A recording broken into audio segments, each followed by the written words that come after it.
Greetings, everyone. I am Dr. Noni Davis from St. C Academy. Um, I'm coming to you today with some information about follow up on the boating um, conversation I had last week. So, once again, I am Dr. Noni Davis, legacy owner of St. C Academy here in Durham, from my parents, Sylvia Davis and William Edward Davis. And we have been here for 28 years teaching African children, children of the diaspora, their history through science and math and social studies and literature and theater arts, art, um, physical education, and all of those things. And so today I want to continue to explore this, which is very interesting to me. I love doing research about boating. So last week we learned about the Browns Ferry vessel, which was discovered in 1973 by a diver off the coast of no, a diver in the Black River in South Carolina.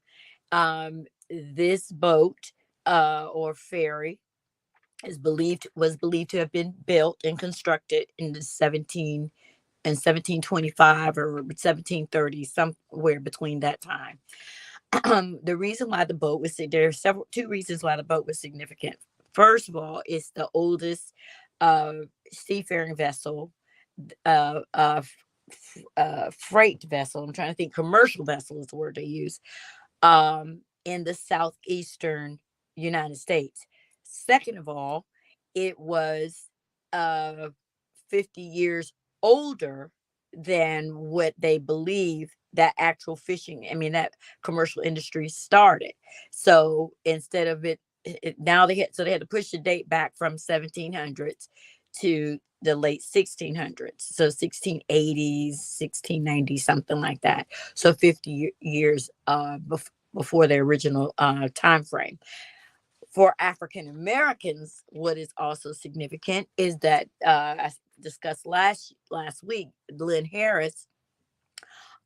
Lynn Harris uh, did her dissertation, presented a dissertation on the structure of the ship being very similar to to the ships that African people along the coast designed, of West Africa designed, and that this design was very similar to the framing and the style, the flat boat bottom design that our ancestors were using on the coast of West Africa. And the people who were brought to South Carolina to grow rice, while they were chosen because the geography of South Carolina was pretty close to the geography of Gambia, Ghana, the Congo, areas where other people were growing rice. That's the reason why they were brought here.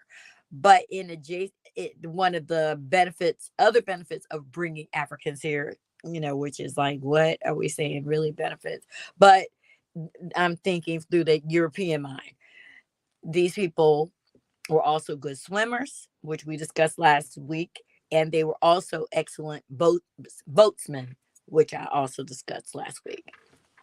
We also had a discussion last week. I'd like to make a correction that uh, at, at the time that Dr. Harris conducted her study, her research, the African boat was determined to be the third oldest boat or vessel in history, and now it has been placed at the second oldest vessel in history, and that is because the design of the African boat compared to the boats from the Netherlands and France, which are considered 12,000 years old, was the design, the advancement and the technique and the design of the African boat. So, and I have a picture. I managed to find a picture of the Dufona canoe. That's what they call it, the Dufona canoe. And unfortunately, I need to get a picture of the dugout from the brown ferry vessel discovered in Africa. But I wanted to just show you a picture. This is the Dafuna canoe, and it is 8,000 years old. I think they said 656 BCE is when they found this dugout in Nigeria. And so, what can we say? And this is supposed to be a more advanced design than what they found of the 12,000-year-old boat in in Europe.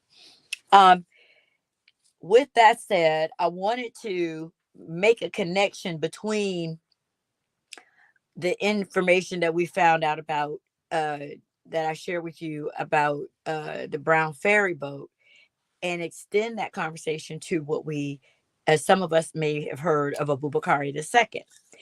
Um, but before I go there, I wanted to have a conversation about the materials that were used to make the boat, the Brown Ferry boat. The Brown Ferry vessel, what the wood that was used was cypress, which is a key word, live oak, and pine, and it was about 50 feet long.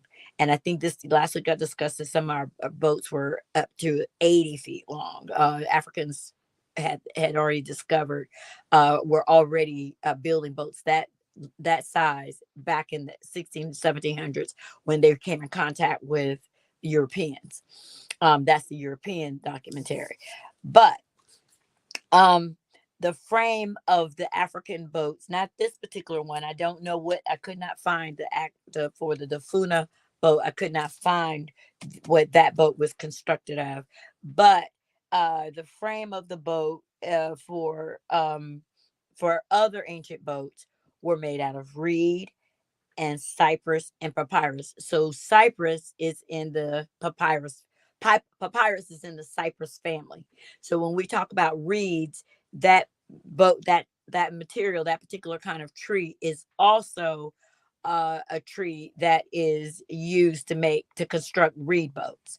So let's go and look at the area where the Dafuna boat was found.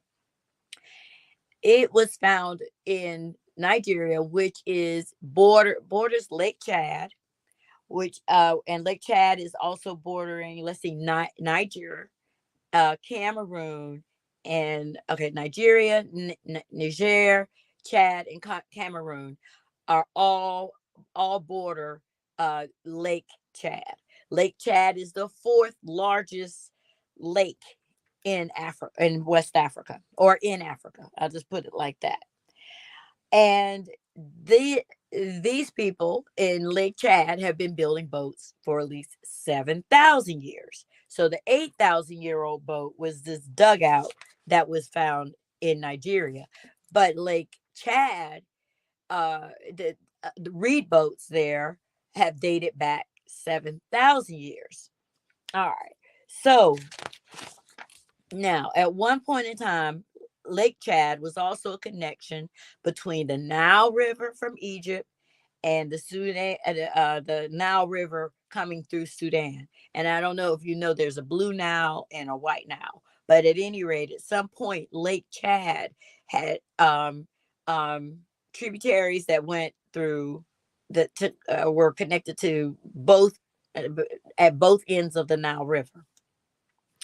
And the took, oh my goodness, it took Europeans, I think they said 1900 was when they were finally able to discover Lake Chad. They had heard about it, but they didn't discover it until 1900. And so, but when once they because they did not want to believe that Africans were able to navigate or had a cross flow across the continent from different areas into this one area that was connection. And so it was a major tributary. It was also a major uh, uh, port of trading and everything. Lake Chad, very significant area. So what I did is I went back and I researched what were some of the designs of the boats that they had in in the Chad region. and it's very interesting.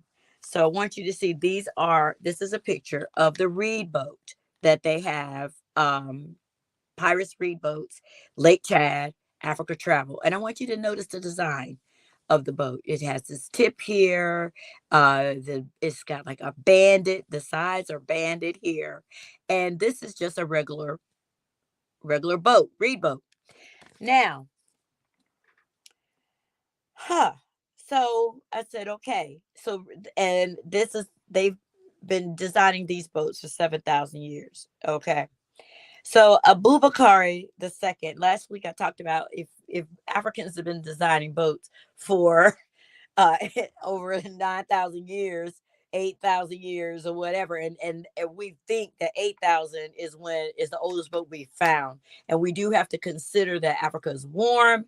Anything along the equator is going to have a higher rate of decay, so it's very difficult to find artifacts that predate certain eras, because it's going to depend on the quality of what it was made from. So if it's made from rock, it might, or stone, it may be able to, you may be able to determine, do a carbon dating on that, from that will reflect like thousands and thousands, 10,000, 20,000 years. But if it's made of wood, the likelihood of preservation is much more difficult.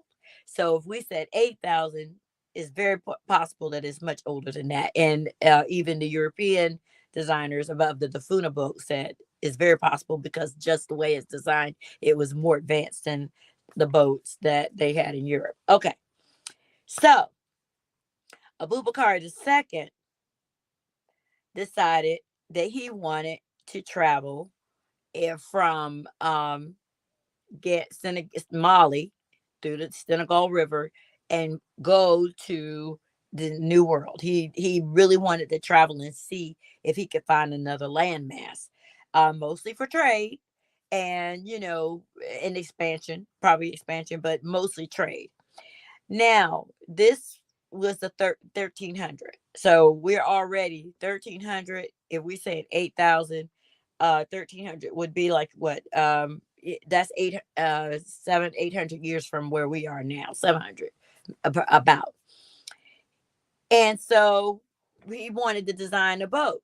So this is said, according to the information I researched, is that he went to different shipbuilders all over Africa to see if he could get a design that was water durable. And so he found out that, the reed boat could last up to 2 years, something that he could build to capacity, to carry the supplies, a 2 year supply of food, and supplies that folks would need for their journey across the ocean, and people. So cattle, whatever, because I said he had a whole lot of stuff. So usually we have a traditional design of a boat, like what the pilgrims came over here on. And if you I've been to Jamestown, because I told you my parents are historians. And so the first time I went to Jamestown, I thought I was going to find this like cruiser, this cruise ship like the Royal Caribbean. And when I went there, I was like, whoa, I was so disappointed, because when we're talking about 50 feet, 25 feet, 30 feet, these vessels were not that big.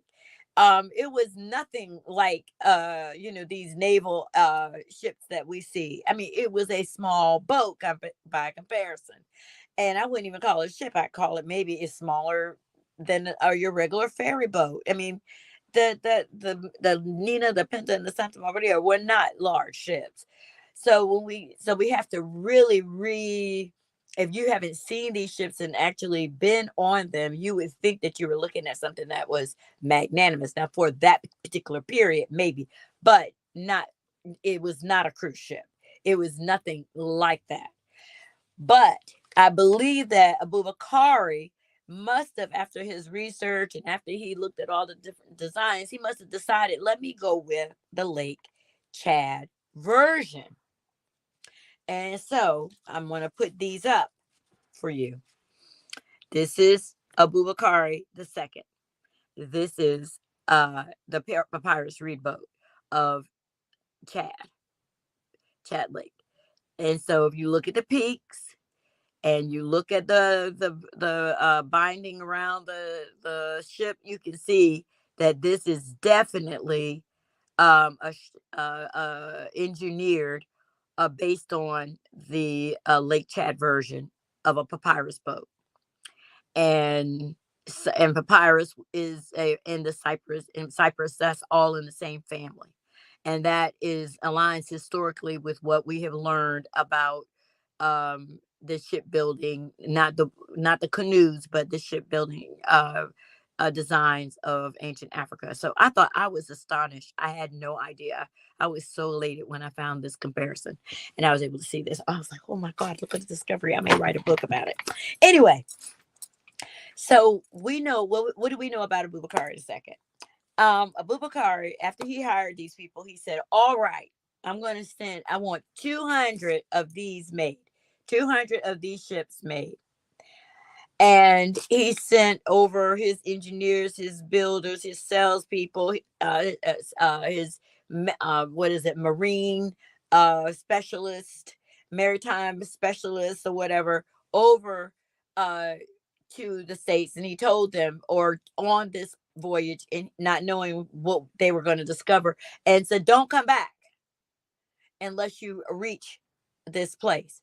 So all of the other all but one ship, as far as we know, uh made it, because one person turned around and said, and his statement to Abubakar was that, look, when we got to a certain area of this ocean, the currents changed and the ships went in there and disappeared. We don't know whether these ships sank, whether they were consumed by the water, or did, because of the knowledge of currents. From what I understand, is that from one particular season to another, for one season, like 6 months, the currents across the Atlantic Ocean go one way, and I can't tell you which one, but I know one the currents will push forward in one direction, but let's say it's east or west, and then, or north or south or whatever, but and then the next 6 months they come back the other direction. So Africans were not may not have at that point understood how those currents operated, but those ships, as far as the person who was manning that one ship, said he didn't know what happened to them. And for some people that would have been, oh, okay, maybe we shouldn't try this again. But Abubakar said, no problem, I'm going to build 2,000 ships this time, and I'm going to.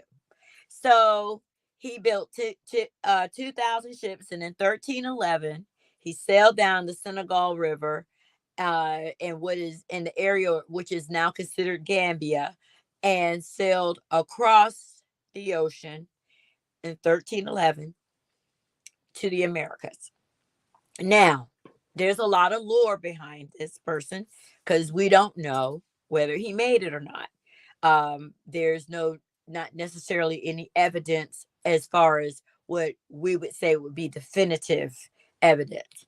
But we do know, I think I mentioned it last week, that Abubakar uh, well, let's put it like this: 1492, when Christopher Columbus came over. So imagine 1311 to 1492. So that's like 180 years later, 100, something like that. About 180 years later, people were still talking about Abubakar II, and said, told the native people there said that that there was a legend of this of African people coming here, and they traded gold. They traded gold and made gold and designed gold spears for the top of the for spears for the indigenous people, and the people called it guanine, or like guinea or something like that, which is Guinea. If you say Guinea, that's the name of, you have Guinea and you have Guinea-Bissau, which are right there beside Senegal, under Senegal. Gambia is in the middle of Senegal, and then, oh yeah, you got Gambia, Senegal, and then right here is Guinea-Bissau, and right here is Guinea. So, um, well, Guinea-Bissau is on the outside, and Guinea-Bissau, I mean, yeah, Guinea-Bissau is right on the coast, and Guinea is right beside it.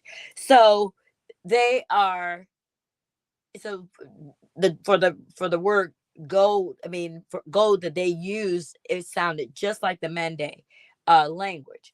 And then there's speculation. So that's the speculation about the Caribbean. There's also speculation about him landing in Brazil. Now, one of the reasons they think that that is possible, because there's this city called Recife. I'm not sure if I'm pronouncing it correctly, but it's spelled Recife, on the coast of Brazil. In that, the name of that, of an area in this city, is called Pernambuco. Pernambuco, which is a Mande word, they believe, from Bure Bambuk. And they said, because the meaning of Pernambuca and Bure Bambuk means rich gold. And so you've got these connections. I'm sure that you've also heard about the Olmec people. And the Olmec people, they're not sure when these people traveled, but they believe that they may have been Nubian people who sailed from the Egyptian side, and using reed boats, to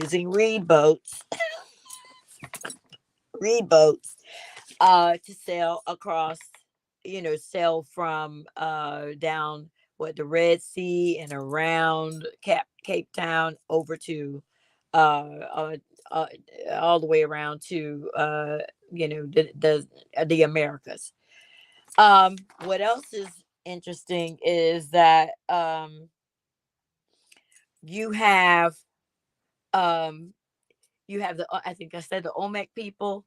Now, the Olmec people have African features. They have braided hair. They have um cowrie shells and other gold pieces braided into their hair.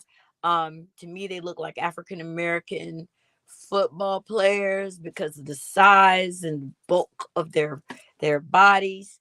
And so I think that what we just want to this mantle, is this idea that Africans did not have the technology to cross the Atlantic Ocean via Sudan, which is on the other side. Because, like I said, now we're talking about Sudan, and this is Lake Chad. Folks can go right up the Nile River. So Lake Chad was an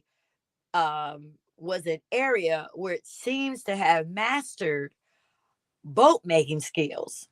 And you got Nigeria right there. You got Niger,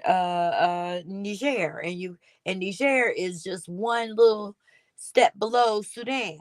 So, and Sudan and Nubia, that's Nubia. And so there are all these connections. My brain is just like, my synapses are just popping off of this information, because we've got to dismantle this idea of the Portuguese, and they, and Ponce de Leon, and what is that guy, America Vespucci, and all these people were traveling and no one else was.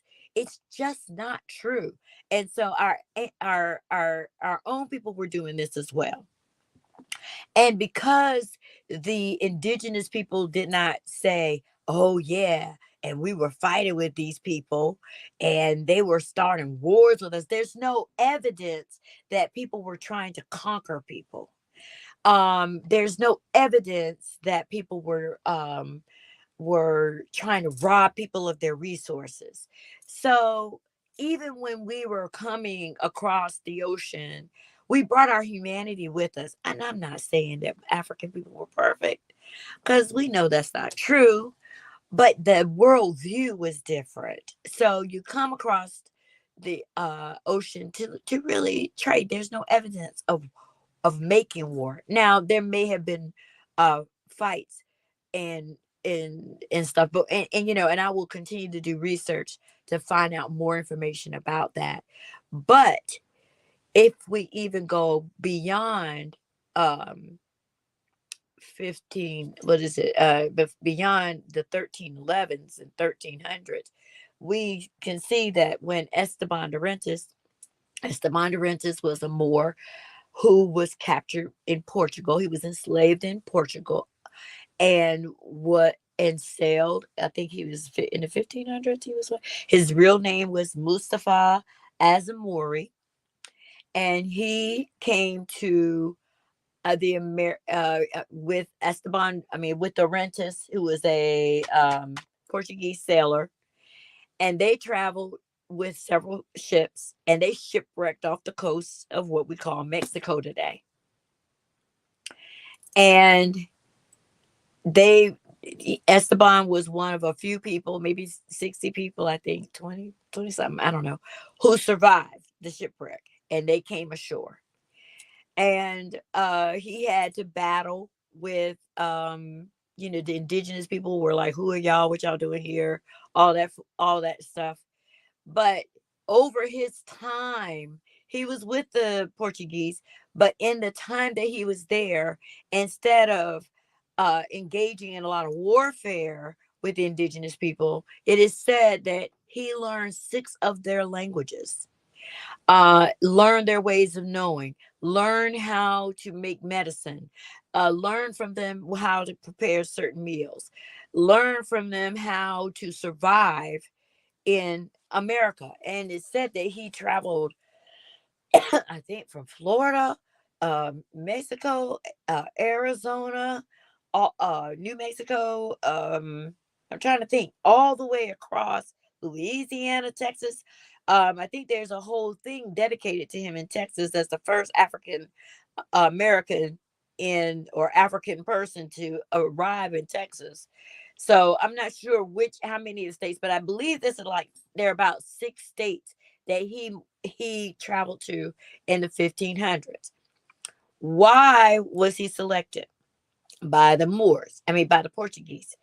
Obviously, even with Christopher Columbus, they knew that African people had a history of navigating.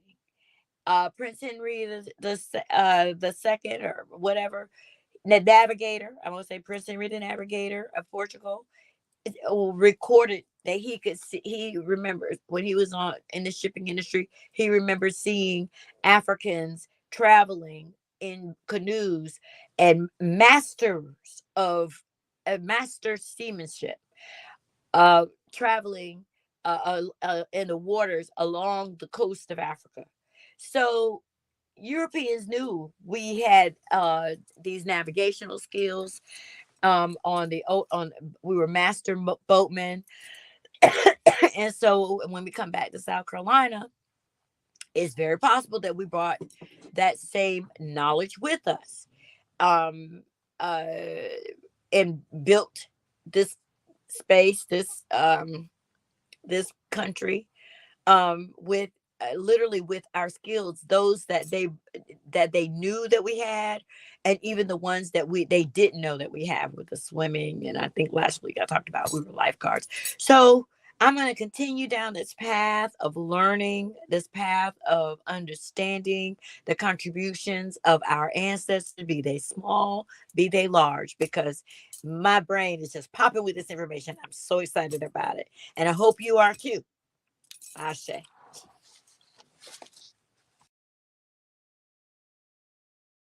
I'm a St. Cia student. Of course, I walk into the sound of drums. I'm a St. Cia student. Of course, I know my mother.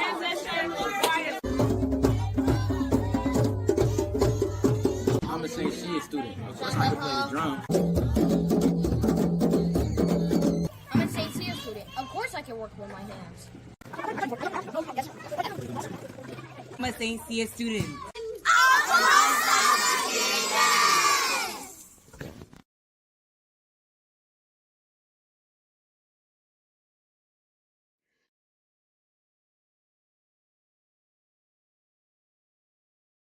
You know how people love to enjoy food and don't understand how to flavor their food or how to replicate a meal? They're interested in supplements but don't know where to begin?